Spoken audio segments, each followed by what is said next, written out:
Hey everybody, my name is Al Nicoletti. I'm an attorney here in Florida, and welcome to the Al Nicoletti Show, where I bring on real estate super investors, rising rock stars, movers and shakers, and leaders of clubs in their community that educate, entertain, and inspire all things Florida real estate on how you can take your company to the next level.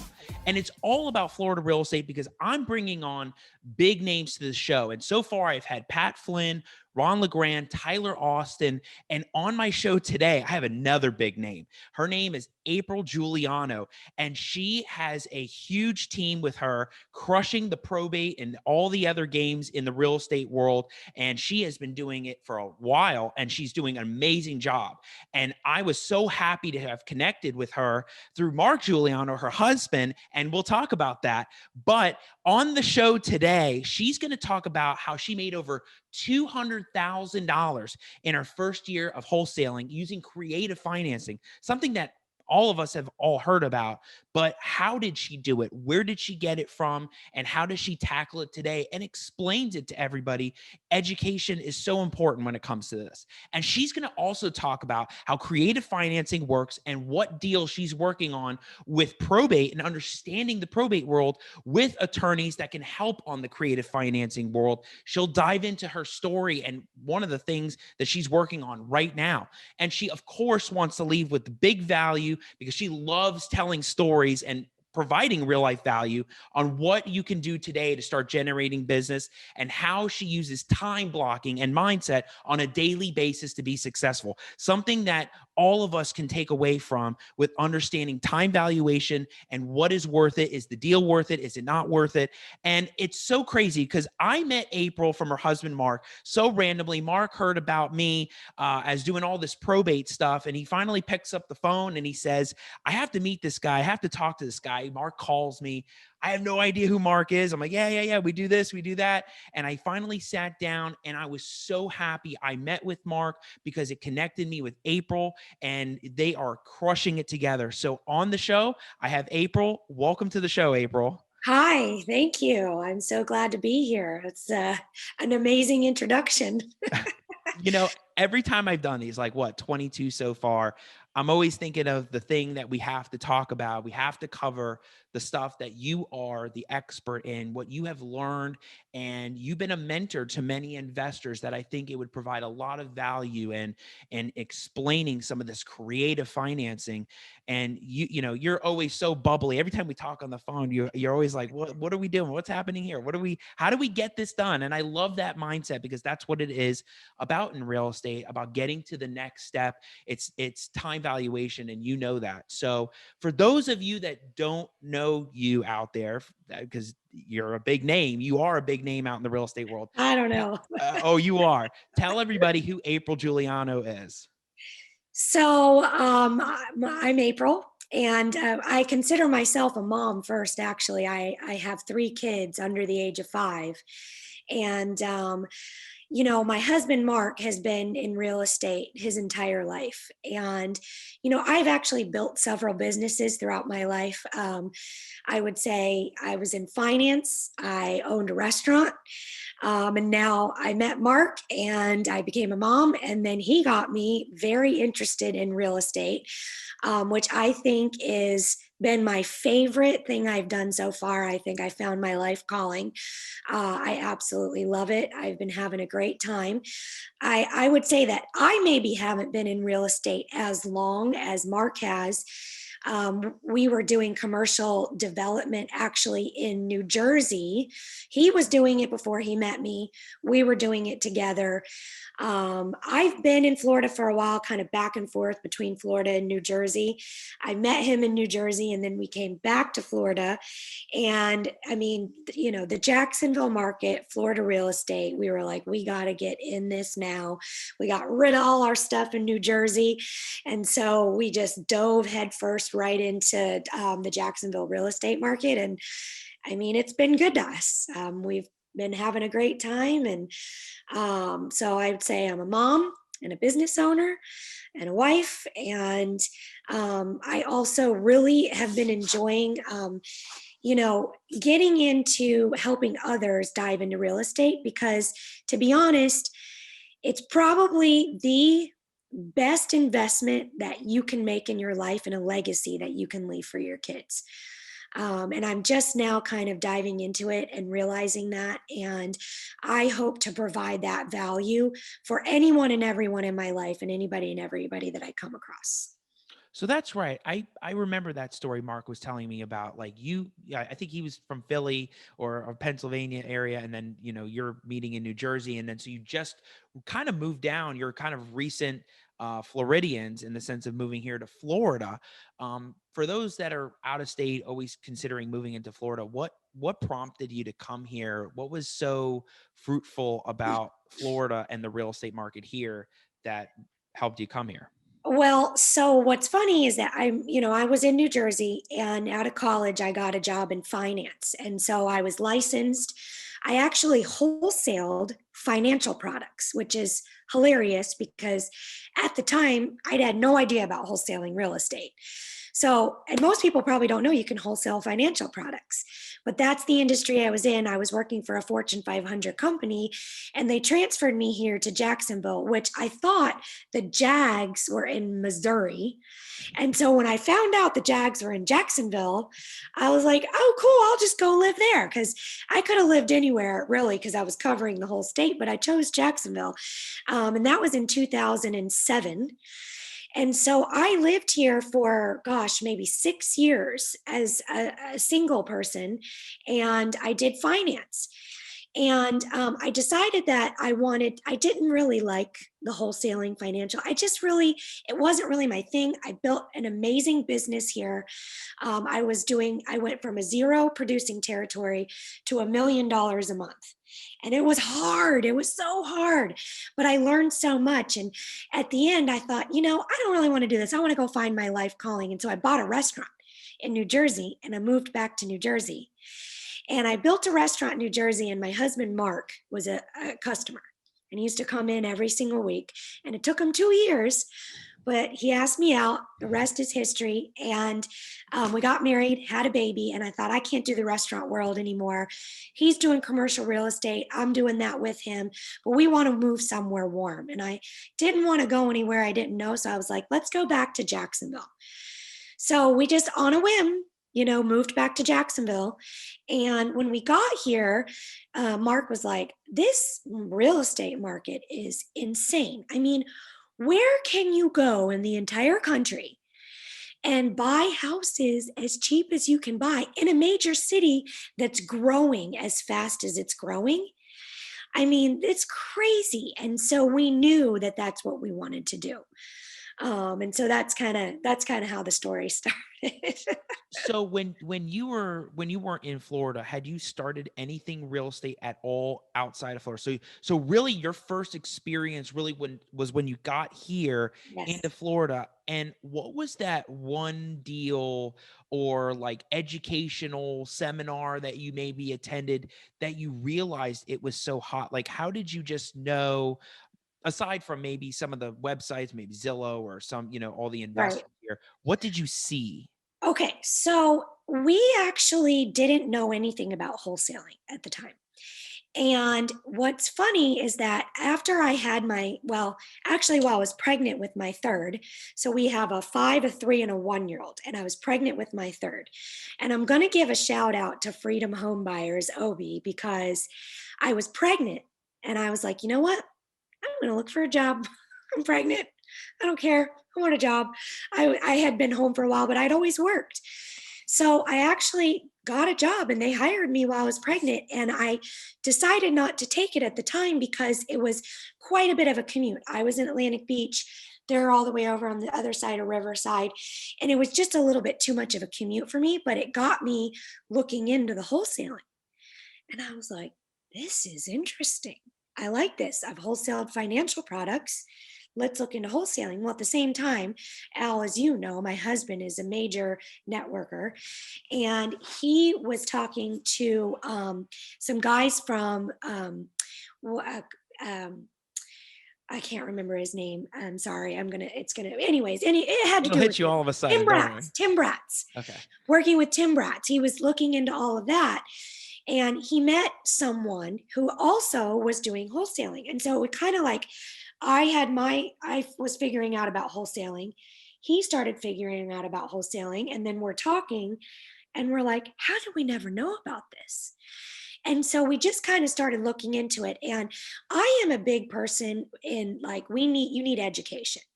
So investing in yourself is probably the best thing that you possibly can do. So the first thing I did, I thought, well, I like to be my own boss. I'm not really good at answering to somebody else. I want to do what I want to do, and I want to build my own business. And so I thought, well, I need a mentor.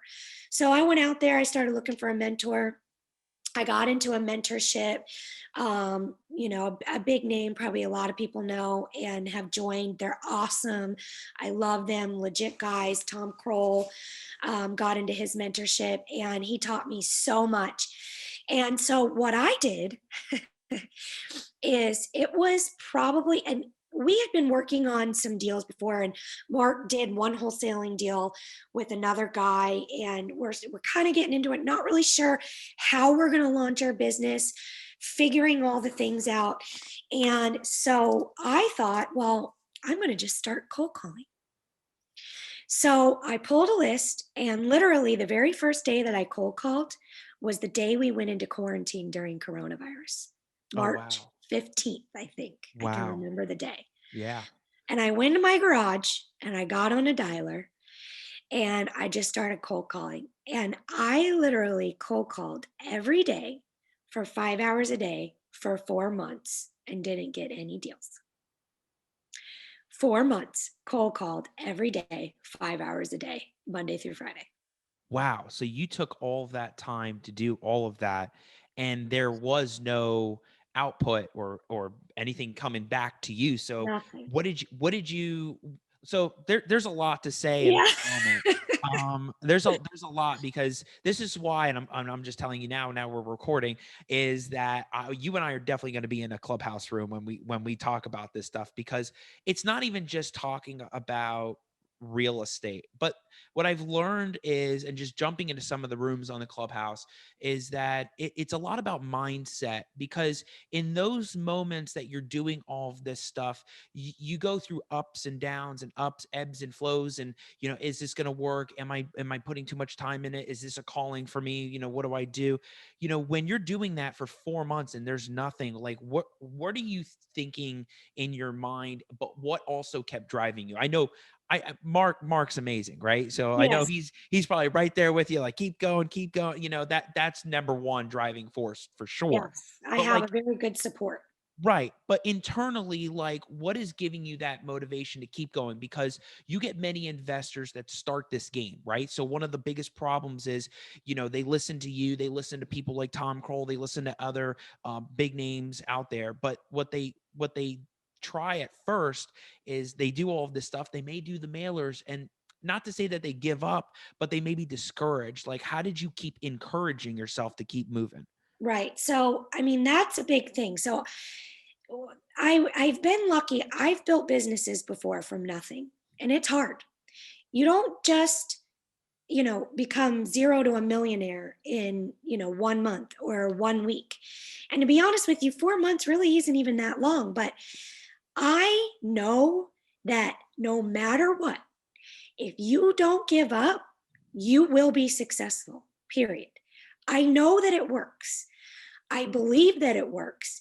And you just have to have the mind like never, never, never give up. Keep going. Be consistent. And I just knew. And oh my gosh, did I cry? Oh, I cried. It was terrible. I mean, it was hard. I would never, ever give up those 4 months in what I learned. And, just the mindset that you have to have. It is hard. It is long and it feels like a grind, but I knew. And I'm very much the type of person that I will not give up until I am the best at what I do. It was like when I was in finance and I was at zero and it was just month after month after month, I wanted to quit. I wanted to leave. I wanted to run away. I wanted to stop. And it was like, I have something in my head. that I have to be the best at what I do. And so I am not going to stop until I'm successful. And if I'm making $1 million in a year and I still don't like what I'm doing, okay, then I can move on, but not until then. I am going to show that I can do this. And that's just the mindset that you have to have. You can do it. Anyone can do this. I am not special. I just have consistency, I have mindset, and I have persistency.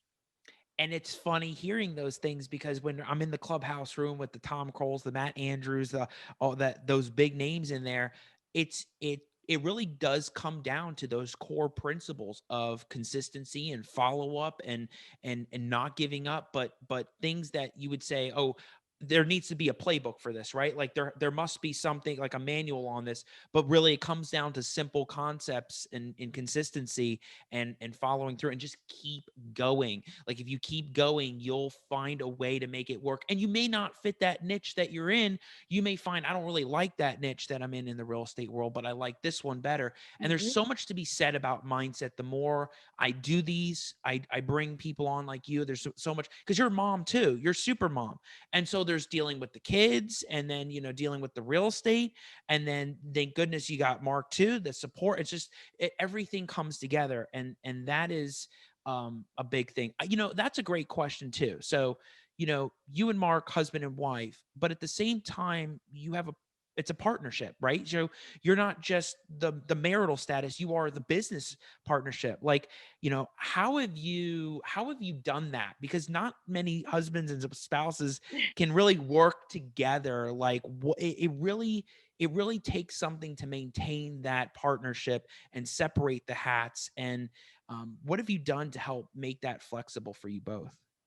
Well, really, it's a passion of both of ours. I actually didn't know it was a passion of mine until I started doing it. It's always been a passion of his. It's all he talks about. And so if I want to get on board with my husband, then I'm talking about real estate too. And he taught me a lot. And I tell everybody that it has been a really big deal to have a husband who has a ton of knowledge where I didn't have any knowledge. So if I had a conversation with someone, and this this is the other thing that I learned, that if you're just honest with people, even when you're talking to sellers, if you don't know the answer to a question, you let them know, and you find the answer, and you're gonna help them find a solution. That's all really people want is honesty and being genuine. They don't want to talk to someone who's just gonna, repeat a script or ask all these questions without any type of nurture behind it. I think I'm probably nurturing when I'm talking to people. So even if I may not know the answer to a question, they have confidence that I am going to find the answer and I am going to get back with them on that answer. Or, whatever it is. But having Mark is a big deal. And we're partners, but we're also separate. He's got his strengths and I have mine. I have always been a master at marketing, but I would have to say I'm not good at negotiating. And probably some of the people that, are out there, I'm old friends with Kyle Paskowitz from way back in the day, and he's helped me so much. I could call him up and, ask him questions. And, he's so kind. He tries to help new investors and he's helped me quite a bit. He would probably even, say, yeah, she's a novice, but always so kind in helping me. And, I can ask Mark, like, this guy said this.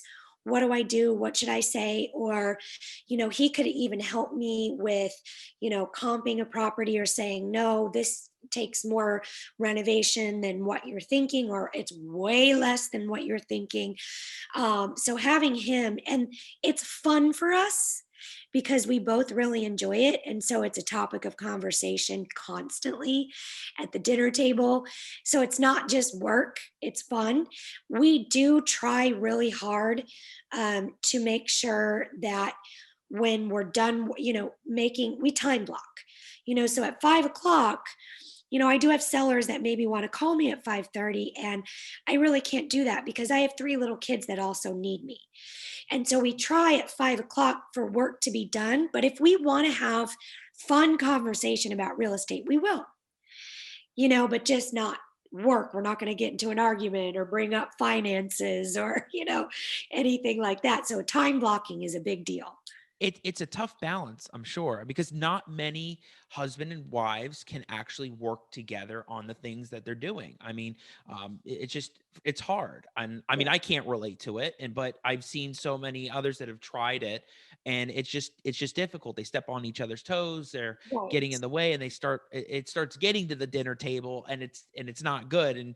And you want to be able to separate the hats, but having fun is what makes the partnership also great. The support system Right. you have, doing different things. You talked about so much in what you just said. I was writing down like three things all at once, and we're getting to time blocking, but you basically answered one of the signature questions I have on my show, which is building trust with sellers. Like how are you doing that? And you were explaining that just being genuine, being authentic is a way to go. And I've gotten so many different answers from different people on this, like Ron LeGrand. I brought Ron on, and Ron was like, Al, it's not about trust. It's about there's a problem, there's a solution, and you got to come up with and figure out how to do it. Right. So he had a different perspective on the question, but talk to us a little bit about that because we're going to get into time blocking. And I'm so happy you talked about how maybe negotiation isn't your thing, but the marketing is massive. People want to know that. So, how are you really driving home that trust with sellers? Because also, I'll say this, it's not even the initial contact you have with the person that maybe wants to sell, but it's also continuing that relationship and that trust throughout the whole process from beginning to end. Because many people think, aha, I got it, I got them on the hook, got it, and they lack from it. So how do you keep that going also? So this is kind of where the creative financing came in for me is that so my very first deal was a creative finance deal. And I really didn't know what I was doing, but I had been watching some YouTube. I was already in a mentorship and I saw some Pace Morby stuff.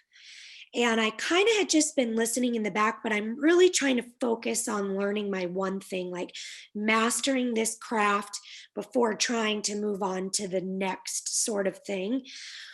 But so my first deal I found on Facebook. It wasn't through cold calling. I was like a hunter. You got to be a hunter in this game, right? So you're just hunting, hunting, hunting.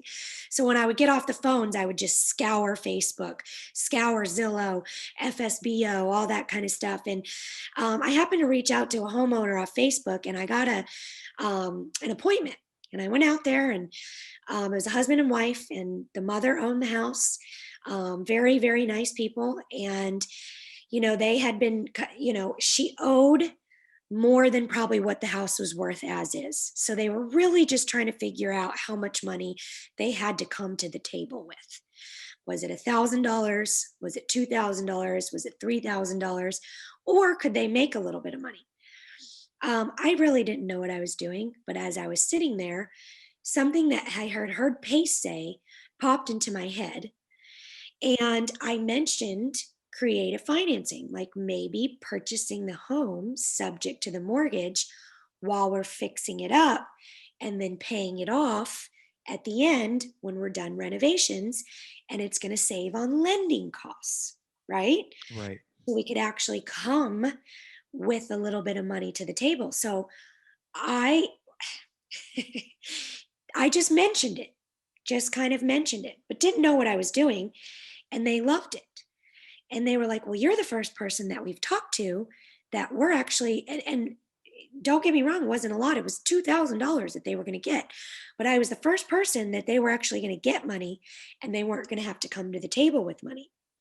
So I said, okay, let's think about it. I'm going to go home and I'll give you a call. I'll give you a call in 24 hours. Really, that was just to save time for me to go do some research. So I know what I'm doing. I like to know what I'm doing.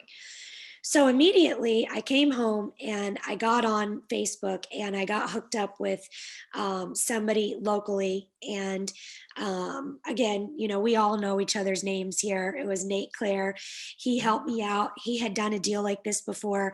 He even helped me find a buyer. We JV'd and it was all very smooth and it was amazing. And the sellers were so happy, and the buyer was happy. I mean, we found a buyer right away, and it worked out for everybody. Everybody made money, everyone. And it was so amazing. I thought, I got to look into this creative financing immediately. And really, that is how I started getting all of my deals. Is now I'm able to come to the table with a conversation more than just a cash offer. I'm able to have multiple conversations, like what you were saying, Laron Grand. He was sorry, I may have said his name wrong, but he was saying, there's a problem. We need to find a solution. And now I'm able to come to the table with more than just one solution. So I immediately joined Pace's mentorship and created a relationship with Pace from there. And suddenly now I'm going back to some of these sellers that I had been talking to, and we started doing deals. Now, I will say, looking back at my business from last year, I did mostly wholesale deals. But the reason I got those wholesale deals was because I was having a creative finance conversation with them. which is it's huge. I mean, talking with these people, these are big names that you're talking about too. I mean, that's great that you were able to JV also with Nate Claire. Nate is young, he's a hustler, and works with Nick Alexis. I mean, these are big people, and you realize the value of creative financing in your industry. So that was something you wanted to talk about, was how you made over $200,000 in your first year using creative financing. So would you say that what you explained kind of answers that, or does it even go deeper than that? Really, I mean, that's it. So, I I want to say it's luck, but I know it's also persistency. Is I had one big deal that I made $100,000 on a multiple property portfolio. That was why I was able to make so much money. But the conversation started creative, and the deal started creative with some owner financing. He had a little bit of a mortgage on. I mean, the guy knew what he was doing, but we established a relationship and he really liked me. And in the end, he decided that he wanted to do an all cash deal, take a little bit less, and do an all cash deal. And I was able to find a buyer. I mean, he knew exactly, what we were doing. I'm always very honest with sellers, exactly what I'm doing. This is how it works.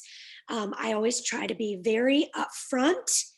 I never try to tell them like, oh, I'm a buyer, but it might not be the property for me, because I am a buyer. I have purchased a couple for myself, but that's slower. I'm not buying all the properties, like some of these big names. I'm slowly building.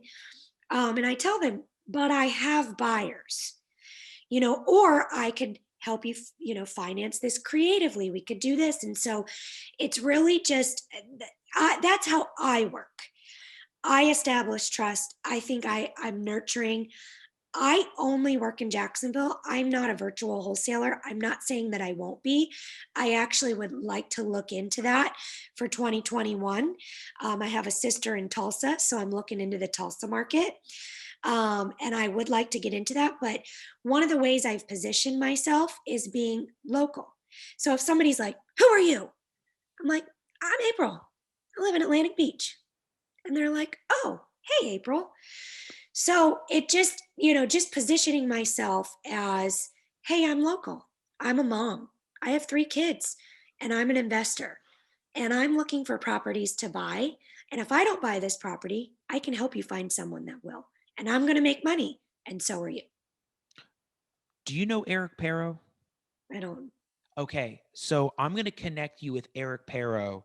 Eric and I, when you said Tulsa, so like you hear these words and hear these things, and I'm thinking how I can help, connect and help your network grow as well. So Eric is a investor in Pensacola, the Pensacola area. And he's been on the show. He's going to be one of the first episodes that's rolling out soon. So you may Oh, really like that. He actually invests heavily in Oklahoma I and see. Pensacola. Great. And so now he's also hosting a clubhouse chat group for OKC stuff. We were on it the other day. We were on it for like 2.5 hours, but I'm on it because he also, he's a great guy and great networker. And we were just talking about Florida stuff and he's talking about Oklahoma stuff. And it just took off from there. The whole clubhouse thing is just like all this connection stuff. So I really want to connect you with him because if you're thinking about getting into that Tulsa market, he knows so many people Oh, over in the Oklahoma area. So random, right? That you great. said that. So Yeah. random. See what this does? I got to know a little bit more about what you're looking for so I can help you. Yes. So I'll connect you with Eric Pero. That'd be great. But what you're saying, April, is also valuable. So like something I also learned just by being on these more and more is for those that don't understand the different nuances in creative financing, like what are some of they like the lease to own? What like I don't even know a lot of them. I've just heard lease to own or maybe mortgage stuff, but what is that? Because when people are listening, they have creative, but like what? And I will tell you, Florida is a great place to do creative financing because it's a deed transfer state.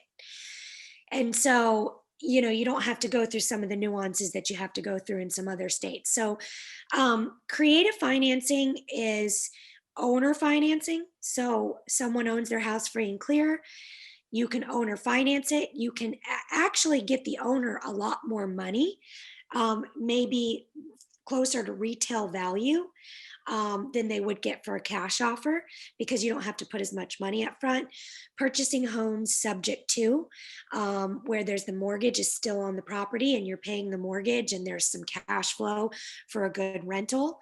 And there's also novation agreements, which I have already done several of those. And that was something I kind of wanted to talk about too here, especially working in the probate world where the owner essentially is bringing the financing by you going into an agreement with the owner. They're letting you renovate their property at an agreed upon price, and then you're selling it to an end buyer and making the profit. But you don't have to go out and find lending. And so you're telling the homeowner, instead of paying a lender, I'm paying you. And you're able to get the homeowner the most money for their property, while at the same time, you don't have to go find a lender. And so novation agreements are something that I've been doing a lot of. I think I am finishing my fourth one right now. So let's talk about that because that Yeah. was the thing you really wanted to talk about. It's like It is. how creative financing works and what deals you're working on, maybe using probate attorneys or using Mhm. attorneys to help you with those deals. So like let it out. Let's hear it.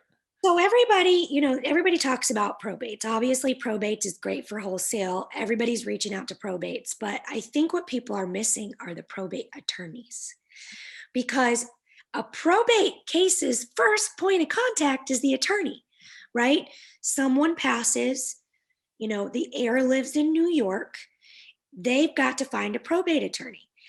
And so, that's one of the things that I have been wanting to do more of, even is contacting probate attorneys and telling them how you can use novation agreements or creative financing or even cash to get the homeowner the most possible. So, I'll give you an example. I'm working on a case right now, and I actually did not at first. This started because these things take a long time. You're a probate attorney, so they Some- take time. Sometimes it could be a week. Yeah. So right, yeah.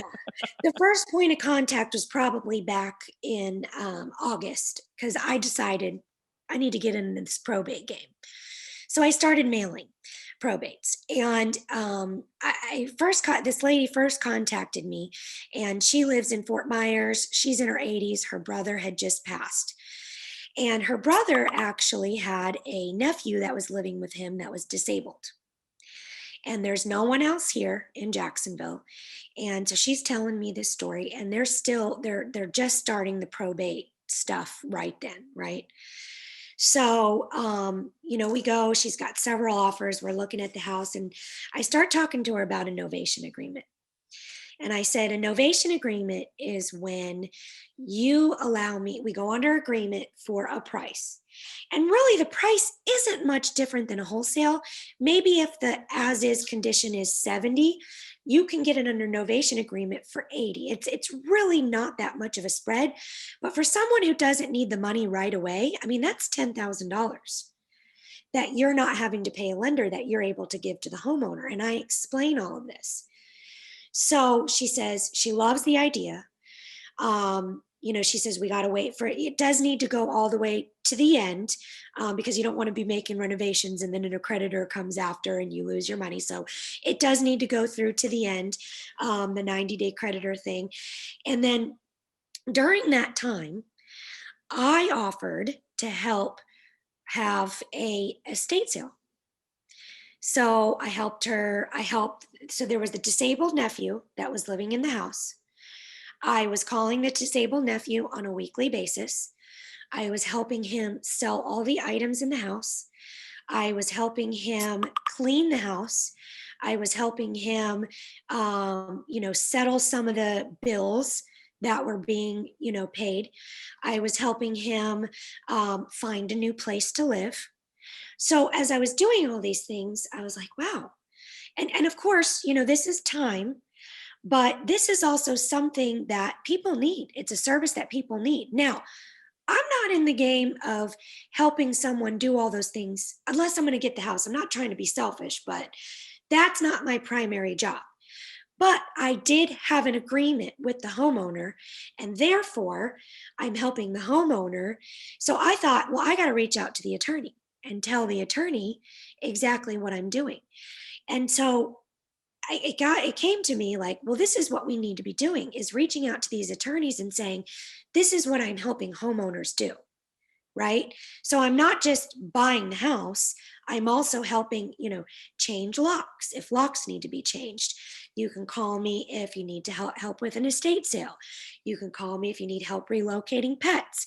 You can call me if you need, help cleaning, mold out of a bathroom. I mean, in this case, there was a lot of mold in a bathroom. It's a long story. And so, bringing value to a probate attorney, and therefore you're getting a referral to to the estate, to the house, and everybody's benefiting. So you want to bring value to the homeowner, and this was the way that I was able to bring value to her, and she got the most money. And I found a buyer who is doing the renovations, and I brought the financing for the buyer, so I'm getting that extra money. And then going forward, I can do the renovations and I can learn that part of the business as well.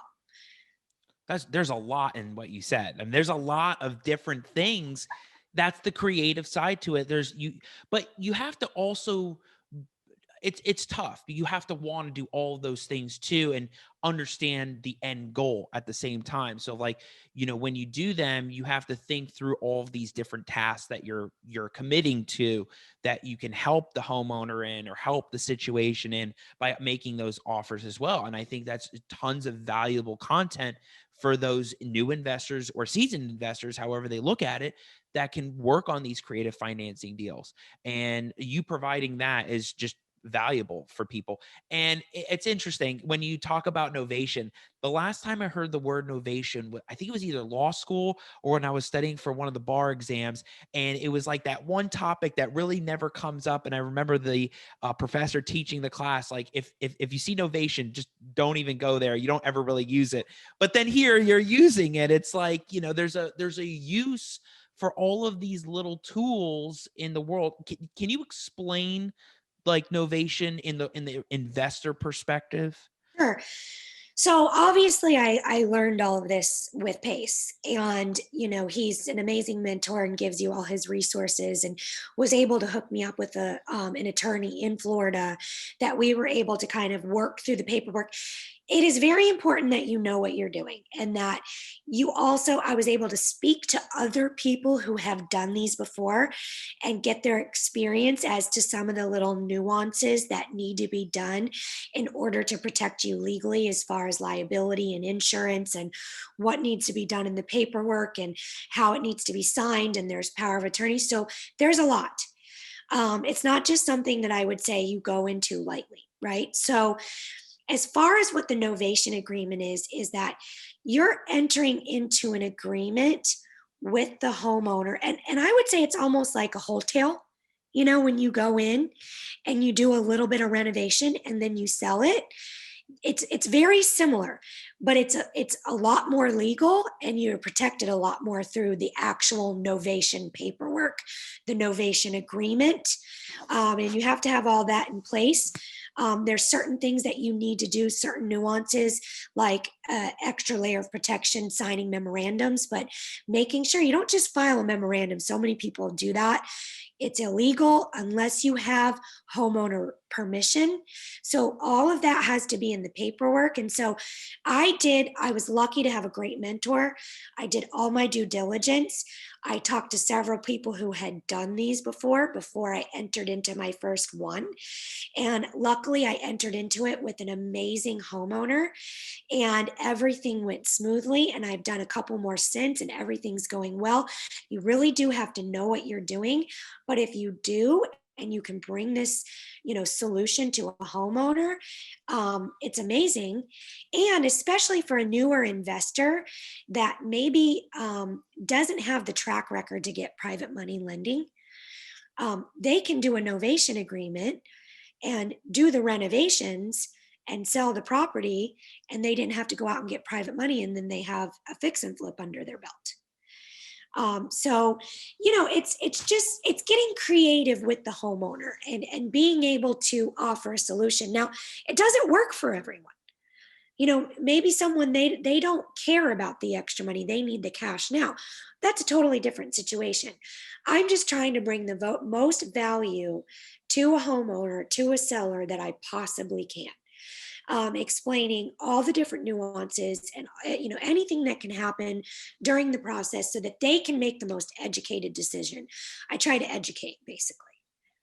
So it all this is amazing. And now you can see when you were like, is this going to be 30 minutes? We can keep Yeah. this. There's so much to talk about with this, because when you're dealing with these sellers, you're dealing with actual people and explaining all of this, and them buying into you wanting to provide that value. Are you dealing with the people more, or is Mark dealing with the people more when you're dealing with the sellers? So it's me. I do all the marketing and all the talking, and I create the relationships with the sellers, and I probably do a little bit more of the relationship side than I should. And there are some boundaries that I'm learning in that arena. And but he's the builder, he's the developer, he knows all that stuff. So really, when we got into one of our first renovations, he's doing all of that. He grew up in that. He knows how to do everything. He knows how to hire the people. So he kind of takes over that side. Whereas I'm the marketing, I'm the face. I'm the person I do all the contracts.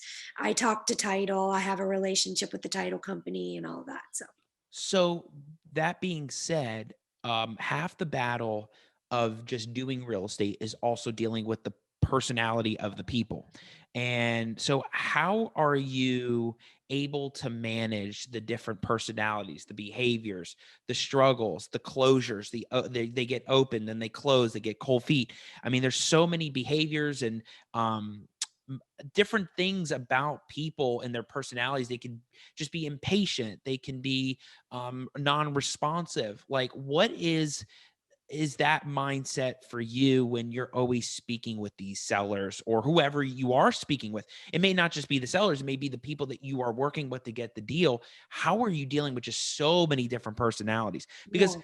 in my world, I don't know how I do it. I just do it, right? Like, you can imagine how many people I talk to on a daily basis. And like, we'll have somebody that called on the phone, and one of the assistants will say like, wow, I don't know, she may be a little difficult. And I'm like, really? Cause I mean, I've dealt with every kind of personality you can think of. And it's getting to know the person and getting to see like, have I seen this before? There's such a psychology to this. You're almost kind of like playing psychologist. So how are you doing it? Well, I like to think of that as like a superpower. I mean, it is a superpower. Some are given it, and then some have to learn it, right? So it's funny because I would say that I naturally connect with probably 90% of people out there, but there are the 10% that I do not. And I know immediately when I'm not connecting with the person, and usually Mark does. It's usually that person that I know Mark will connect with, because I'm not always a hard, I don't know if you're allowed to curse on here, ASS, I got kids, but All right, you're good. I'm not always that. I can be that. I can be firm, I can be direct. But there's that 10% out there that just really need to be knocked around a little bit that I don't really connect with. It makes And sense. Mark can knock around anybody. Whereas he might not connect with the other 90% because, he's a New Jersey Italian and he's hardcore. So, I mean, he's great. Don't get me wrong. But so I'll hand those people off to Mark. But I mean, I think that you definitely can learn it. But I always just right away try to address anybody's concerns. As soon as somebody fires back at me an objection, I don't always try to come up with an answer. I just come back with a question, or just be perfectly honest. Like, okay, I'm not trying to, I'm not trying to scam you here, but it is a superpower. And I think some people are given it, and some people aren't, and they have to learn it. And it's just about repetition, talking to more and more and more people. You talked about the deal killer. I over promising is something that, don't get me wrong, I've done. I think it's a deal killer. Having to go back and renegotiate, I don't like doing that. It's very rare that I do it. I know that that's a tactic that a lot of people use. I'm not knocking it. I don't think there's anything wrong with however whatever your business style is, whatever works for you. That's great. Obviously within the ethics and the morals and the rules and the laws. But for me, that's a deal killer, is overpromising. So I always try not to overpromise or be a smooth talker, but just be genuine and honest up front. And if it works, it works, and if it doesn't, it doesn't. And I do think that I'm good at connecting with people. It's one of my superpowers, but not necessarily negotiating. So I got to make that my next superpower. Well, I think you just helped me ask a new signature question in my whole podcast, which is like, what is your superpower, right? Like, and that's yours, dealing with people, and it takes a certain personality to deal with all of them. And I don't know, I couldn't explain how I am able to. I think I'm just able to really gauge and on an intelligence level about like, where are they coming from, like the temper, the behavior. I think it's just something that you either have or you don't, and that's why you have a team. You can't do it all yourself, that you have to have people that can do that. If you're not the type to pick up the phone and talk to these people, or you just get really frustrated easily, that's why you have a team that can help you with all of this stuff. And like you said, biggest deal killers, it's crazy. Every time I ask that question, I get a different answer, right? Like, biggest deal killers, I've heard it's appraisal. I've heard it's the lender. I've heard it's the title. I've heard it's, I haven't heard it's the probate yet. I always say, like, if it's the probate, let's talk about that. But I haven't heard like probate yet, which is surprising to me. But I've never actually heard that one about over promising. And I love being upfront with people from the get-go, trying to do as much as I can to explain what's happening from the get-go. And this is not even real estate stuff, right? Right, April? We're not even talking about real estate. We're just talking about behavior and business. This is like a business discussion when it comes to real estate, which is why like that's why I still believe like this Clubhouse thing is so good, because while I don't know the financing world, it's not even just that. It's like all the other motivating factors of keep going and making sure that you're setting expectations up front, which is super important. You get it. I know you understand it. And and I would also ask you, while we're kind of in that deal killer realm, the zone, is for those investors out there, because I really want to ask you the marketing question for your final question, because if you're the master at the marketing, like all of the cold calling, the mail, people have to know that, right? Everybody strives to know their marketing levels, because you can find a deal, but even Doran Nissim in Miami and Broward, one of the things he said on my podcast was marketing is everything. Mhm. And if you lack marketing, doesn't matter how many deals you're getting, you're going to get so many more deals because you mastered the marketing. So he even said before you even get into investing, you need to learn marketing, which still sticks with me when I saw his quote.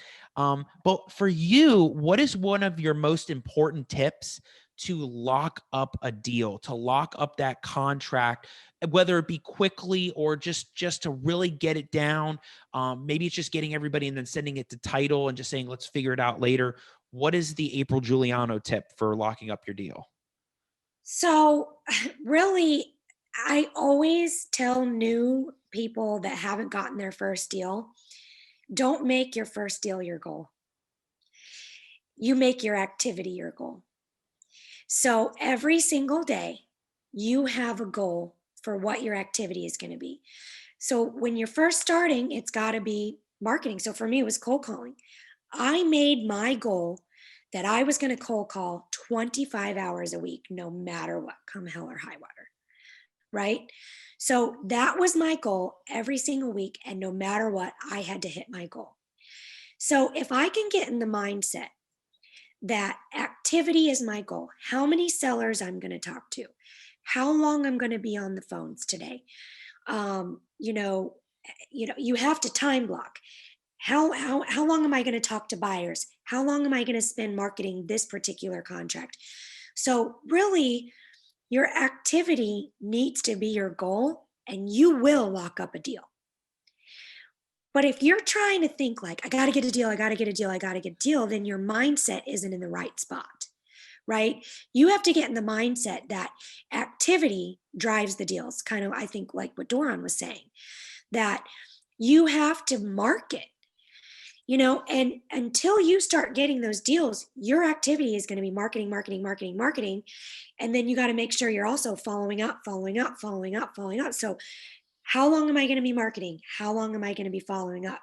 If you're not talking to sellers, you're not talking to sellers, you will not get a deal.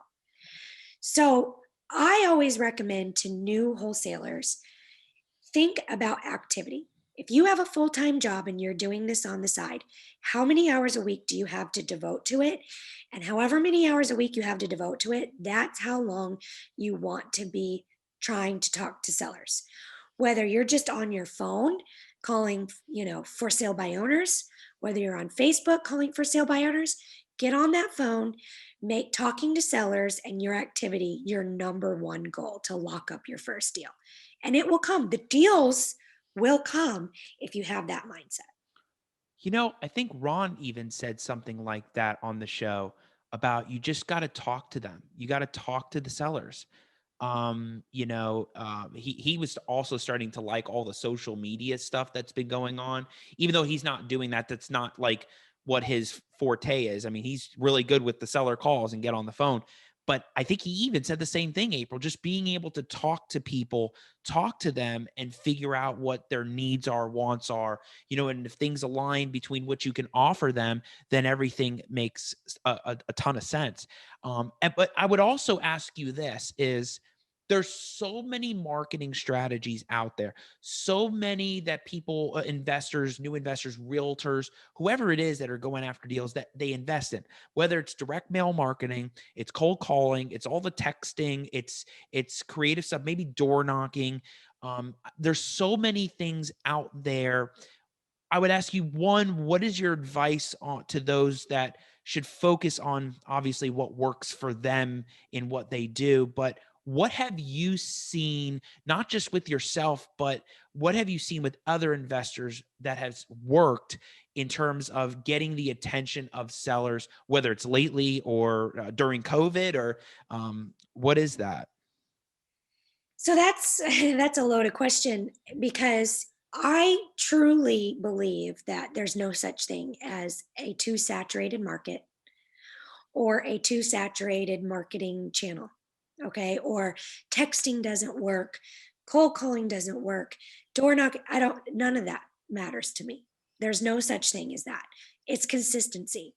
So you can't just text one week and you don't get a deal and not text the next week, right? And then start door knocking. Not then nothing is going to work for you. So I would say you pick something and you stick with it consistently until you have the bandwidth to add something else. Because everything will work if you are consistent. And so, for me, I started cold calling. And I started cold calling until I had so many leads that I no longer had time to cold call because I was following up. And then I outsourced the cold calling and I added texting at the same time.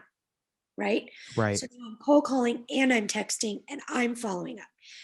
And then from there, I got a couple deals and I used that money and I started mailing probates. So really, you don't want to do a million different marketing channel. Pick one. It'll work. Stay consistent and slowly build, right? You want to build a good solid foundation. And when you start feeling like this is overwhelming, that's when maybe you need to start outsourcing. So that's when maybe you hire the VA. Don't go out there and hire a VA right away if you don't have the money to keep them going for at least 6 months. So when you start a marketing channel, you have to have the mindset that you are not going to get a deal in that marketing channel for probably 120 to 180 days. So 120 to 180 days of consistently marketing in that channel, you'll get a deal, but you won't just get one, you'll get many after that. It's that compounding effect, right? So you start something, stay consistent, and slowly add. Don't try a bunch of different things. Now, I'm not saying not to go out and try door knocking. I did that for 1 week and I thought, let me see how this, and I realized how much time it took. And I don't have that much time. And so, but I figured out and I tried it out and I thought, this is an amazing marketing channel. I'm not ready for it yet. But when I am, I'll know what I'm doing because I tried it. And if you are listening to April talk about this, this is powerful because she gets it. She understands that it's the consistency, it's just the persistence. You're just gonna keep doing the strategy. Don't try everything all at once, but focus on what you can and be very good at it and keep trying. Trial and error with all of this stuff is super important.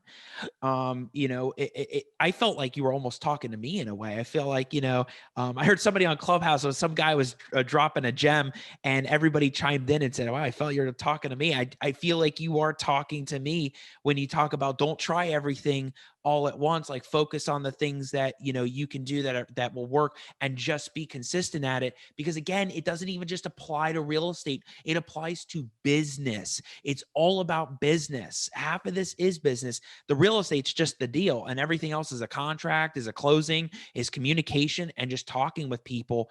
And this is just valuable content for people to know. And I've seen it with different investors. They love the mailing. They'll just keep doing the postcards.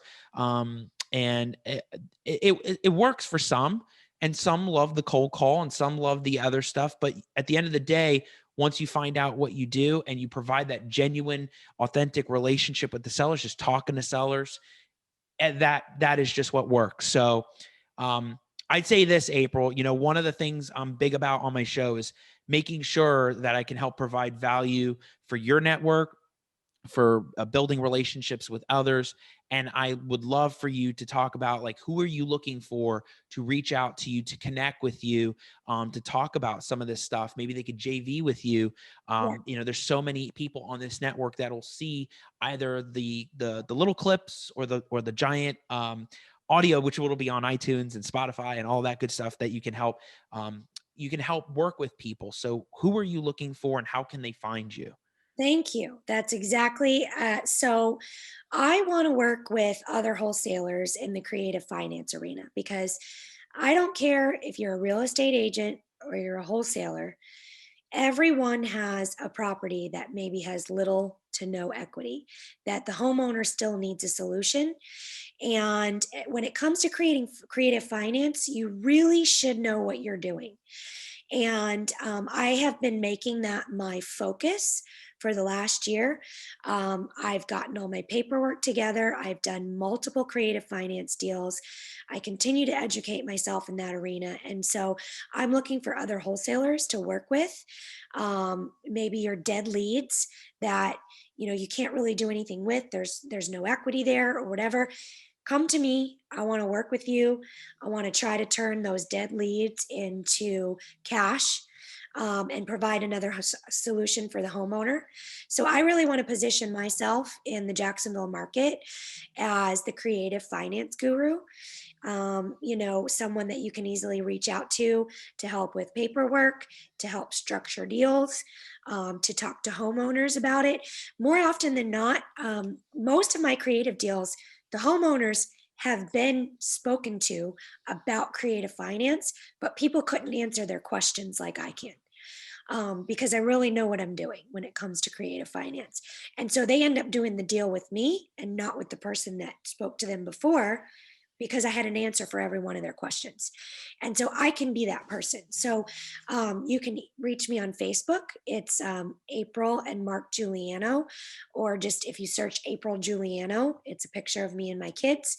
And then I also have Instagram, and my Instagram handle is April, N is in Nancy, Juliano, Juliano. You can message me on Instagram, or you can find me on Facebook. Just send me a seller that maybe you haven't been able to do anything with, and we can JV, or I can give you a referral fee.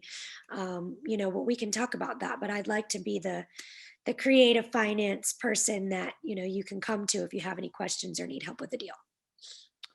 it- that is, I mean, yeah, you want those types of deals. Like, that's who you're really looking for in the whole world. And are you just focusing Florida? So if anybody listens to this, or we start sharing this and I give you the content, you're sharing it, and like, you're looking, it doesn't have to be just Florida, but it could be several other states or all over the United States. You're kind of, doesn't matter. You're not limited to Florida, right? Not limited to Florida. I do have a network through Pace's mentorship all over the country. I have buyers for creative deals all over the country.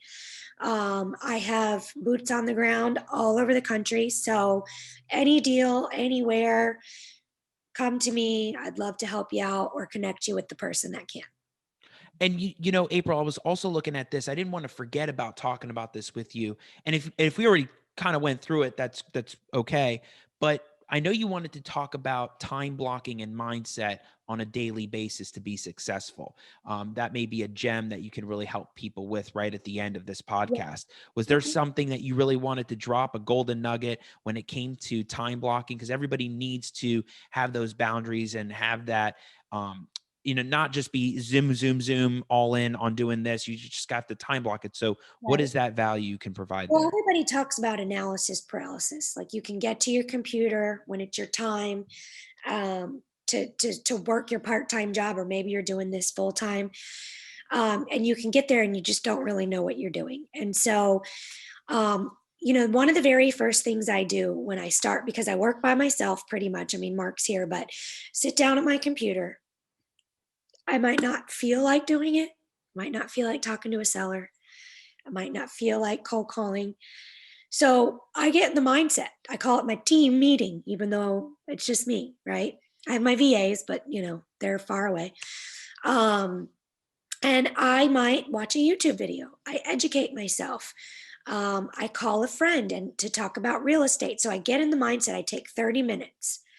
And then the rest of my day is time blocked. And when I'm time blocked, if I spend 4 hours a day talking to sellers, nothing else is going to get in the way of those 4 hours of me talking to sellers. So everybody always asks me, how are you so successful last year? And it literally is time blocking, talking to sellers. Every day, no matter what, for 5 hours a day, somebody on my team, whether it's me or my VA or Mark, or I have an acquisition manager, they're talking to sellers 5 hours every single day, time blocked. So, time blocking, if you're in this by yourself, and let's say you have a full time job and you're going to do 10 hours in real estate, all 10 of those hours should be talking to sellers. So, if it's 2 hours a day, 5 days a week, when you're in that 2 hours, you need to be focusing on how many sellers can I talk to in this 2 hours, and nothing should get in the way of those 2 hours. Those are your 2 hours that you're talking to sellers. So I think that that's like the most important thing is time blocking when you're going to be talking to sellers and making it as many hours a week as you possibly can. And I think anybody in this game would say the same thing. Maybe they're not talking about time blocking, but don't just sit down in front of your computer and search. Like, you can do that outside of your 2 hours talking to sellers. You can do whatever you want outside of your time blocking, but time blocking, talking to sellers. And when you're in that time frame, nothing is going to stop you from just being on the phones, being on the phones, being on the phones, being on the phones, talking to sellers. You can market outside of that time blocking. You can do whatever you want outside of that, but you have got to be on the phones talking to sellers. And what I take from that from you is it is a total pillar in your business that you cannot deviate from.